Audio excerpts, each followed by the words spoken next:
So you've come to a point that you want to run a retrospective with your team. One of my favorite exercises is the Sailboat Retrospective.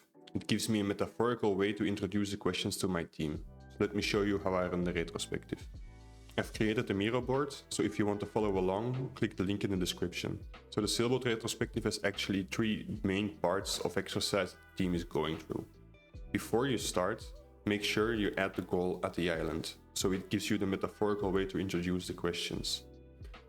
We have 3 parts, so we have the sail, the anchor and the rocks. The sail represents everything that's going well, what's moving us forward to our goal. The anchor is actually more like a question of what's holding us back from going to our goal. What are the pain points? And the rocks or the cliffs are the risks that we see in the future that will impede us from going to the goal. When I start this retrospective with my team, I let them focus first on the sail. I give them 4 minutes to write everything down on sticky notes silently. Make sure they only use 1 statement per sticky note. After the 4 minutes, I give them each 1 minute to present the items that's moving them forward. The sail of the Sailboat Retrospective is actually more like some sort of icebreaker to actually start with something positive before we go into more negative or more challenging topics. The sail takes around 10 minutes to do with your team, but it's important that you set a timer for each exercise. So first 4 minutes to work alone, and then 1 minute per participant to present their sail items.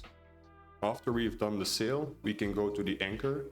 I give my team more time, more or less like 6 minutes to write down each anchor that's holding them back. So what's holding them back for going to the goal. After 6 minutes, I just ask every participant to put the sticky notes at the bottom part of the boat and just leave them there for now. Then I'll go on to the risks. Here I also give them 6 minutes to write down all the risks that they see now down on sticky notes. If 6 minutes is too long, it's for you, for the facilitator, just look around. If everybody stops writing after 4 minutes, you can just ask the question, do you still want the 2 remaining minutes? Or can we continue and go to the next step? So after the time has expired, I also ask the team to put the sticky notes on the rock parts of the Sailboat Retrospective. When you've done the 3 main parts of the Sailboat Retrospective, I ask the team to go over the board, mainly everything that's below. So at the anchor to make groups of related items, and at the risks also create group of related items and give them 2-3 minutes for it. After 2 or 3 minutes, I give them 10 voting dots to vote on the most important topic. We aren't going to discuss all the topics that are there, but we should start discussing the most important topic first. So here's an example of what the Sailboat Retrospective would look like. We have our goal, deliver coffee orders faster to the clients, and we have what's giving us wind in the sails is coffee beans are already grinded, so we don't need to take that into account, which is positive. And what's holding us back? The milk still needs to be steamed if you want a latte, and we are just with 2 behind the bar, so that's holding them back to deliver coffee faster.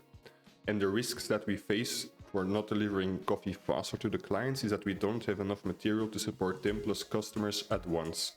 So after a voting session, the retrospective could look something like this.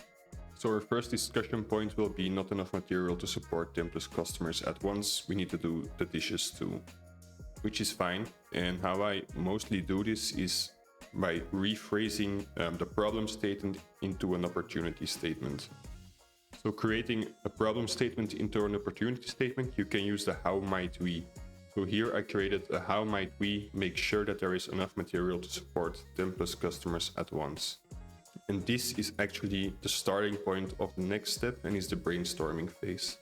So we can take this sticky note and put it somewhere else, and then just let the team generate ideas around this question. So how might we fix this problem?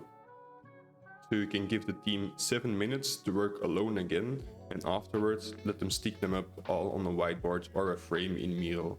Then give 4 votes and 5 minutes for the team to arrange all of the sticky notes together and group similar items in the same group, and let the people vote on the best ideas.